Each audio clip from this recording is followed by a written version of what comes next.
अस्सलाम वालेकुम स्टूडेंट्स। आज हम चैप्टर नंबर 4 क्वाड्रेटिक इक्वेशन पढ़ेंगे। यकीनन आपने पिछले जो चैप्टर नंबर 3 तक हमने जो है वो कवर कर लिया है और आपने वो लेक्चर सुन लिया होंगे और सीख भी लिया होगा उनसे। अब हम क्वाड्रेटिक इक्वेशन पढ़ेंगे। चैप्टर नंबर 4 है हमारे पास।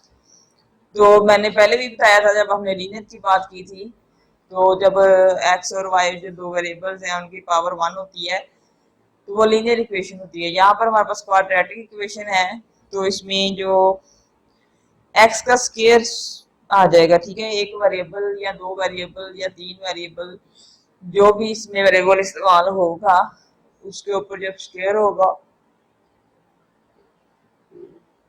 वो क्वाड्रेटिक इक्वेशन कहलाएगी। एक ही वेरिएबल में होगी, या एक्स में या वाई में या जेड में। तो x में है तो हम कहेंगे इन x, y में है तो हम कहेंगे इन y, z में है तो हम कहेंगे इन z। और इसमें जो स्क्वायर वाला वेरिएबल होगा उसका जो कोफिशिएंट होगा वो नॉन जीरो नंबर होगा हमारे पास, और तमाम इसके कोफिशिएंट जो होंगे वो रियल नंबर्स होंगे, ठीक है ना। वो तमाम रियल नंबर्स होंगे। ये हमारे पास की डेफिनेशन है। Quadratic equation in x is an equation that can written in the form a x का square plus b x plus c is equal to zero, where a b c real numbers हैं और ए जो है वो zero के बराबर नहीं है। तो इस तरह के हम दो तीन एग्जांपल्स देख लेते हैं।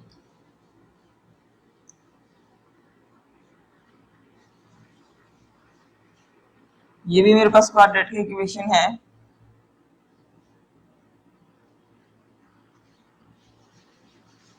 ये भी मेरे पास क्वाड्रेटिक इक्वेशन है।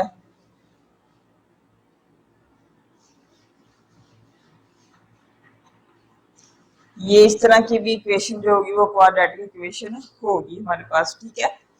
तो इसमें जो कोफिशिएंट्स हैं आप देखें, कोफिशिएंट्स भी इसमें जो है वो ए जो है वो 3 है, बी जो है वो -1 है, सी जो है वो 2 है। इधर आ जाएं तो आपके पास ए 1 है, बी -5 है, सी 0 है। इधर आ जाएं तो आपके पास ए 3 है, बी जो है वो 0 है और सी जो है वो 2 है, ठीक है। तो ये हमने इसके कोफिशिएंट्स से और रियल नंबर हैं सारे आपने देखा, और इसमें किसी में भी ए 0 नहीं है। जो मतलब एक्स के स्क्वायर वाला कोफिशिएंट है वो नॉन जीरो नंबर होगा। अगर वो कोई जीरो नंबर होगा तो फिर वो इक्वेशन जो है वो क्वाड्रेटिक रहेगी नहीं।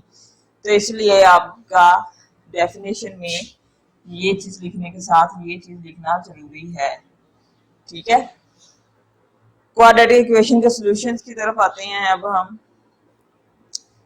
सॉल्यूशन ऑफ क्वाड्रेटिक इक्वेशन की तरफ हम आ गए हैं। हमने क्वाड्रेटिक इक्वेशन की डेफिनेशन की है। तो यहाँ पर मेरे पास जो है वो तीन मेथड हैं क्वाड्रेटिक इक्वेशन को सॉल्व करने के। मेरे पास क्वाड्रेटिक इक्वेशन को सॉल्व करने के तीन मेथड हैं। पहला है फैक्टराइजेशन, जिसमें आप पेयरिंग करते हैं, और सेकंड है कंप्लीटिंग स्क्वायर। स्क्वायर जो क्वाड्रेटिक इक्वेशन आपको दी गई है उसको एक मुकम्मल स्क्वायर में दो अदाद के जो एडिशन के स्क्वायर में तब्दील कर देना है। मतलब उसको आपने इस तरह की इक्वेशन में चेंज करना है, ठीक है। ये पूरा फार्मूला है। बाय अप्लाइंग क्वाड्रेटिक फार्मूला तीसरा मेथड है हमारे पास बाय अप्लाइंग क्वाड्रेटिक फार्मूला, ठीक है। बाय अप्लाइंग क्वाड्रेटिक फार्मूला जो है, हम जो इस तीन मेथड है मेरे पास क्वाड्रेटिक इक्वेशन को हल करने के, फैक्टराइजेशन, कंप्लीटिंग स्क्वायर और अप्लाइंग क्वाड्रेटिक फार्मूला। अब हम जो है वन बाय वन ये तमाम मेथड ट्राई करते हैं और आप देखेंगे कि इन तमाम मेथड से एक क्वेश्चन का एक ही जैसा आंसर आएगा, कोई फर्क नहीं होगा। हम जो है वो इसको डायरेक्ट कर लेंगे, इसका कोई थ्योरम का प्रूफ नहीं है। ये भी डायरेक्ट हो जाएगा, इसका थ्योरम का प्रूफ है लेकिन हम करेंगे नहीं। ये हम जो है वो अप्लाइंग क्वाड्रेटिक फार्मूला, ये पहले हम क्वाड्रेटिक फार्मूला फाइंड आउट करेंगे। आप देख लें क्वाड्रेटिक फार्मूला होता क्या है। X is equal to minus b plus minus square root b का स्क्वायर माइनस 4ac बटा 2a। ये है मेरे पास क्वाड्रेटिक फार्मूला, इसको हम ड्राइव करेंगे और फिर हम इसके क्वेश्चन हल करेंगे। बहुत आसान है इसका सॉल्यूशन क्वाड्रेटिक इक्वेशंस का। नेक्स्ट जैसे जैसे हम आगे बढ़ते जाएंगे क्वाड्रेटिक इक्वेशंस की मुख्तलिफ अक़साम के साथ हमारा वास्ता पड़ता जाएगा और हम लेकिन उनको हल करने के लिए हमारे पास 3 मेथड ही होंगे। ये हमारे पास एक्सरसाइज 4.1 का क्वेश्चन नंबर 3 है। इस क्वेश्चन को हमने बाय फैक्टराइजेशन मेथड सॉल्व करना है। सबसे पहले हम इसे जो है वो क्वाड्रेटिक इक्वेशन में तब्दील करेंगे, उसके बाद हम इसके ऊपर फैक्टराइजेशन का मेथड लगाएंगे। इसको हमने जो क्वाड्रेटिक फॉर्म में तब्दील कर लिया है, ये देखिए स्टैंडर्ड फॉर्म है बन जाएंगे। अभी एक्स का स्क्वायर माइनस है प्लस है, ये दोनों आपस में कैंसिल हो जाएंगे, तो एक्स का square minus 4 is equal to 0। ये मेरे पास क्वाड्रेटिक इक्वेशन की एक किस्म है। आप इसको बाय फैक्टराइजेशन मेथड करेंगे तो ये आप देखेंगे यहाँ से एक्स का स्क्वायर इज इक्वल टू 4 हो जाएगा और यहाँ से दोनों तरफ हम स्क्वायर रूट ले लेंगे, ठीक है 4, और एक्स जो है वो मेरे पास प्लस माइनस 2 आ जाएगा। क्वाड का मतलब होता है 2। जो क्वाड्रेटिक इक्वेशन होती है उसके लाजमी 2 सॉल्यूशन होंगे, ठीक है ना। तो यहाँ पर एक तो स्क्वायर रूट की वजह से प्लस माइनस आया है, तो आप देखें कि एक्स के मेरे पास 2 सॉल्यूशन हो गए हैं, एक प्लस का 2 है और एक माइनस का 2 है, ठीक है। एक और क्वेश्चन हम कर लेते हैं फैक्टराइजेशन का, उसके बाद हम जो कंप्लीटिंग स्क्वायर का करें। क्वेश्चन नंबर 4 है 4.1 एक्सरसाइज के। इसको देखिए ये बटे में लिखा हुआ है, तो इसको पहले हम स्टैंडर्ड क्वाड्रेटिक इक्वेशन में चेंज करेंगे, उसके बाद हम इसको फैक्टर मेथड के जरिए सॉल्व करेंगे, ठीक है। आप इसको बड़ा आसान तरीका है, हल करके एलसीएम ले लें। एक्स प्लस 1 एक्स का स्क्वायर प्लस एक्स प्लस 1 का स्क्वायर इज इक्वल टू 5/2 आ जाएगा मेरे पास। ये जो बटे में लिखी हुई थी एक हमारे पास रकम, इसको हमने इजाफ कर लेकर थोड़ा बहुत इसको इसके ऊपर कैलकुलेशंस करके इसको हमने क्वाड्रेटिक इक्वेशन में चेंज कर लिया। अब ये जो मेरे पास एक्स का स्क्वायर प्लस एक्स माइनस 2 है, ये मेरे पास एक क्वाड्रेटिक इक्वेशन है। अब हम इसके ऊपर फैक्टर मेथड लगाकर फैक्टराइजेशन का मेथड लगाकर इसको सोल्व करेंगे, ठीक है। फैक्टर मेथड में हमने पेयरिंग करनी होती है। हमारे पास जो पेयरिंग का तरीका है उसमें ये होता है कि एक्स के स्क्वायर के साथ जो ए है उसको हमने इस कांस्टेंट से मल्टीप्लाई करना होता है और हमने कोई 2 ऐसे नंबर ढूंढने होते हैं जो इसके साथ प्लस माइनस हो। मतलब कि अगर मेरे पास सादा फॉर्म में आप देख लें ए एक्स का square plus b x plus c है, तो ये ए सिर्फ सी कोई नंबर आ जाएगा मेरे पास, और बी जो है कोई ऐसे 2 पेयर होंगे मेरे पास प्लस माइनस के साथ बनेंगे जिनका हासिल ज़रूब तो ए सी के हासिल ज़रूब के बराबर होगा, ठीक है, और प्लस माइनस जो है वो बी के बराबर होगा। तो यहाँ आप देखें अगर मैं 2 को इस माइनस तो आ गया है, अब मुझे ऐसा नंबर चाहिए, 2 नंबर चाहिए जिनको प्लस माइनस करने से जमा का एक्स आना चाहिए। तो यहाँ पर मैंने ये लिखे हैं, तो मुझे बताएंगे क्या -1 ज़रब -2 जो है वो -2 आया है। तो -2 के पहाड़े में आप देखें सिर्फ 2 एकम 2 ही होता है। अब सिर्फ हमारे पास अलामतों का मसला रह गया है। ज़रब देके भी माइनस आना चाहिए, तो प्लस माइनस करके प्लस आना चाहिए। तो हम यहाँ 2 जमा का लेंगे और 1 माइनस का, तो आप देखेंगे जवाब आ जाएगा 1। और आप ये देखें कि अगर मैं इसको ज़रब दूं तो जवाब -2 आ जाएगा, ठीक है। तो ये 2 जमा का होगा और x माइनस का होगा, ठीक है। x कॉमन आ गया है, x -1 बच गया, इसमें से 2 कॉमन आ गया है तो x -1। ये जो अंदर बचती है चीज, इससे हमें पता चलता है कि ये सवाल हमारा ठीक है। ये अब कॉमन आ जाएगा तो x प्लस 2 बच जाए इक्वल टू 0। तो अब आप देखें x -1 is equal to 0, this implies x is equal to 1, और x plus 2 is equal to 0, this implies x is equal to -2। तो यहाँ पर भी आप क्वाड्रेटिक इक्वेशन के दो जवाब आए, 1 और -2। आप पड़ताल करना चाहें तो इसमें 1 रख के देखें, 1 का square plus 1 -2 equal to 0, 1 plus 1 -2 equal to 0। तो ये 0 बराबर 0 होगी इक्वेशन। इसी तरह -2 रख के देखेंगे तो 4 आ जाएगा, -2 तो 4 -4 0। तो ये हमारा आंसर ठीक है। ठीक है,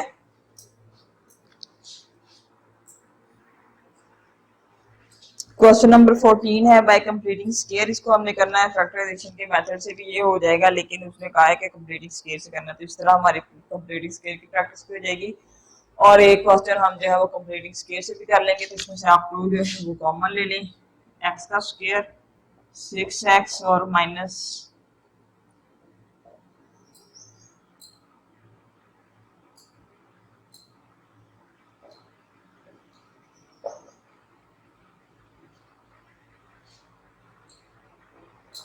ठीक है। तो अब हमने इसका करना है कंप्लीटिंग स्क्वायर। ये इन दोनों में से कोई एक जीरो होगा। अगर दो जीरो नहीं है तो मतलब x का square plus 6x minus 55 equal to 0 होगा। तो अब हमने इस इक्वेशन को लेकर चलना है। तो x का square plus 6x is equal to 55। हम इसका कंप्लीट स्क्वायर बनाएंगे। ये देखें जी, अब ध्यान रख हमने कर लिया था कि इन दोनों में से कोई एक रकम जीरो होगी। तो दो जीरो नहीं है क्योंकि कांस्टेंट नंबर है। लेकिन ये जो इक्वेशन है ये जीरो क्योंकि इसमें x है, तो x का कोई पता नहीं मेरे पास क्या वैल्यू। तो इस इक्वेशन को हमने लेते हुए 55 इस तरफ ले गए हैं, प्लस का हो गया है। हमने क्या किया है कि ये दो चीजें जो है इस्तेमाल करते हुए इसको कंप्लीट स्क्वायर बनाया। पहले जो x है वो तो उसका मरबा ही जाएगा, स्क्वायर बन जाएगा। हमारे पास ये फार्मूला अगर आप लोगों को याद है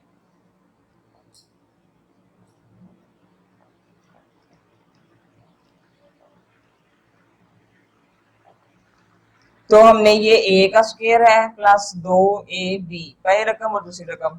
एक एक्स तो हमें मालूम था, दूसरी रकम जो है वो 3 आई, कैसे मतलब 6 है, 6x है। तो यहाँ भी 6x बनना चाहिए। तो हमने 3 2 6x बना लिया और 3 हमने अपनी तरफ से लिखा है। तो 3 को हमने इस साइड पे जमा भी कर दिया और इस साइड पर भी जमा कर दिया। ये कॉन्स्टेंट आपने दूसरी तरफ ले जाना है। ठीक है, तो ये मेरे पास क्लोज होके x प्लस 3 का होल स्क्वायर आ गया इक्वल टू 55 प्लस 9, इसको 64। फिर हमने इसको स्क्वायर में तब्दील कर लिया, दोनों तरफ स्क्वायर रूट ले लिया। स्क्वायर रूट लेने के बाद हमारे पास देखें x 5 आ गया है और x माइनस 11 आ गया है। आप बेशक इसकी री चेकिंग पर कर सकते हैं, पड़ताल जिसे हम कहते हैं कि -11 आप उसमें पुट करें इक्वेशन में, जवाब 0 आ जाएगा तो हमारा -11 ठीक है। अगर नहीं आएगा तो फिर कहीं कोई गलती होगी या फिर ये आउट ऑफ सोल्यूशन होगा। क्वेश्चन नंबर 16 है हमारे पास। आपने इसमें फाइंड रूट्स करना है। रूट्स का मतलब जो है वो भी सोल्यूशन होता है। रूट्स का जो सही मतलब जो हम लेते हैं उसमें ये होता है कि वो सोल्यूशन जो इस क्वाड्रेटिक इक्वेशन को इक्वल से वो करे, वेरीफाई करे। ये अगर ये जीरो है तो इसको जीरो बना दे। ठीक है ना। रूट्स का मतलब ये है कि जो इक्वेशन हमें दी गई है या जो भी हमारे पास मसावात है, जो भी हमारे पास रूट्स निकलेगा वो उसको 0 0 बना देंगे, वो उसको एक्स एक्सिस पर कट करेंगे। तो रूट्स और सोल्यूशन में कोई फर्क नहीं है।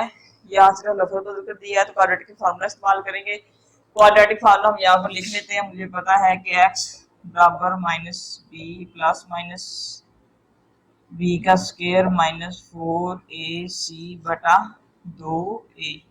इसमें से आप a निकाल लें, 4 है, b निकाल लें, 7 है, c निकाल लें, -1 है। पुट कर दें उस फार्मूले के अंदर। तो x बराबर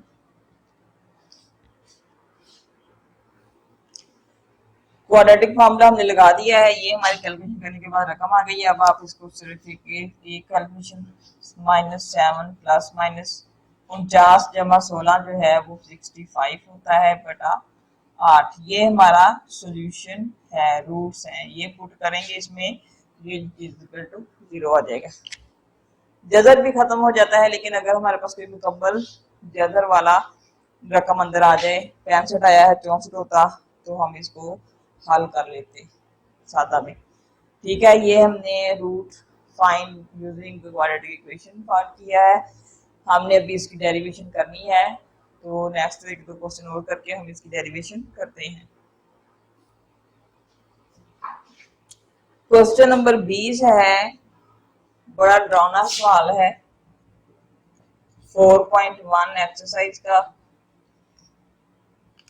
इसमें से हमने फैक्टोरियल अलग कर लिए हैं जनाब। ये भी क्वाड्रेटिक फार्मूला का यूज करते हुए करना है। ये ए है, ये सारा बी है और ये सी है। एक्स स्क्वायर के साथ जो होगा वो ए बन जाएगा, एक्स खाली सिर्फ एक्स जो है उसके साथ जो होगा वो बी बन जाएगा, और जिसके साथ ना एक्स एन एक्स के कांस्टेंट है वो सी बन जाएगा। ठीक है, अब हम इसको फार्मूले के अंदर पुट करके सॉल्व करते हैं। ये हमारे पास फार्मूला है, इसके अंदर इसको पुट करते हैं फिर सॉल्व करते हैं। ये हमने वैल्यूज पुट कर ली है, बी का स्क्वायर और ए सी की वैल्यूज पुट कर दी है। अब हम इनका यहाँ से इसका स्क्वायर खोलेंगे, इसको अंदर हल करेंगे, जो भी रकम हमारे पास आएगी उसका हम स्क्वायर रूट हल होता होगा हल करेंगे, नहीं तो हम इसको वैसे ही छोड़ देंगे। ठीक है, नेक्स्ट अब जब हम इसका स्क्वायर ओपन करते हैं, ये हमने इसका स्क्वायर ओपन किया है, तो आपको पता है तीन अदाद का जो स्क्वायर होता है वो ए का स्क्वायर जमा बी का स्क्वायर जमा सी का स्क्वायर जमा दो ए की दो बी सी दो सी ए के साथ ओपन होता है। ठीक है, ये हमने इसको ओपन कर लिया है। अब बस इसके अंदर कुछ हम जो है वो कैलकुलेशन करेंगे और ये हमारा क्वेश्चन जो है वो हल हो जाएगा। देखिए हमारे पास इतनी बड़ी रकम आ गई थी और हम रकम देख के घबरा गए, लेकिन ये देखिए छोटा सा क्वेश्चन बन गया बिल्कुल। 4b का स्क्वायर माइनस 4b के स्क्वायर के साथ कैंसिल हो गया, 4ab माइनस 4ab के साथ कैंसिल होगा, 4bc माइनस 4b के साथ bc के साथ कैंसिल हो गया, और जमा 2ca माइनस 4ca माइनस होके माइनस 2ac आ गया हमारे पास। ठीक है, ये रकम मेरे पास बची है जो कि मुकम्मल स्क्वायर है a माइनस c का। ये जजर स्क्वायर रूट स्क्वायर के साथ खत्म हो जाएगा और हमारे पास आ जाएगा minus a minus 2b minus c plus a minus c बटा 2a जमा b, और दूसरी तरफ ये हमने प्लस के साथ लिख लिया है, माइनस वाला लिखेंगे minus a minus 2b minus c plus c बटा 2 इंटू ए प्लस बी। ठीक है, तो इसमें भी अगर कुछ कैंसिल होता है तो करते हैं, ये इसके साथ कैंसिल हो गया, ये सॉरी ये जमा हो जाएंगे, और वहां पर भी देख लें सी के साथ कैंसिल हो गया है। ठीक है,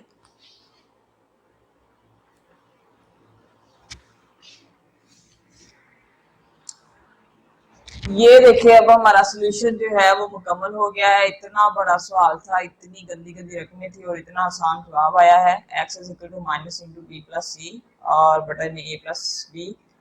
दूसरा आया है x is equal to minus 1। ठीक है, तो कैलकुलेशन ने हमें हमारे लिए इस क्वेश्चन को बहुत आसान कर दिया था। ये हमारा जो है वो, इसके बाद अब हम करते हैं क्वाड्रेटिक इक्वेशन फॉर्मूले की प्रूव करते हैं। ठीक है,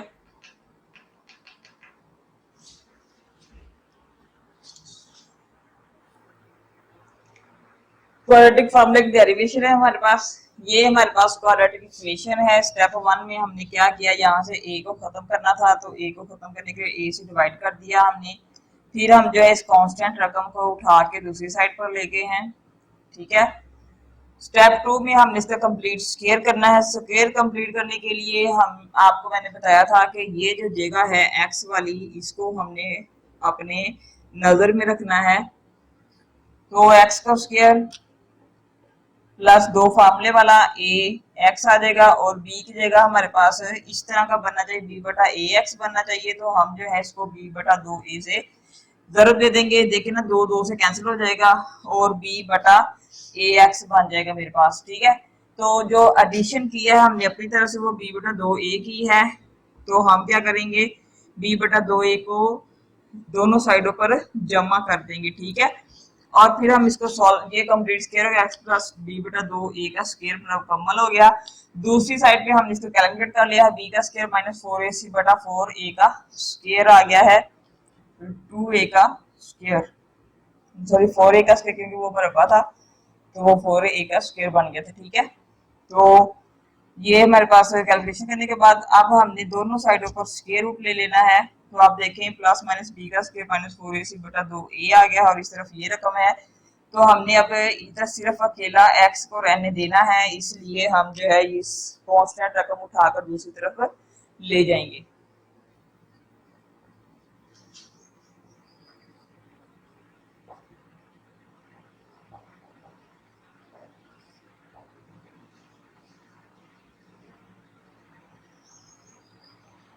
इसके नीचे भी 2a है, इसके नीचे भी 2a है, आप इसका एलसीएम ले लें। 2a minus b plus minus square root b का स्क्वायर माइनस 4ac मेरे पास जो है वो क्वाड्रेटिक फार्मूला ड्राइव हो चुका है। ठीक है।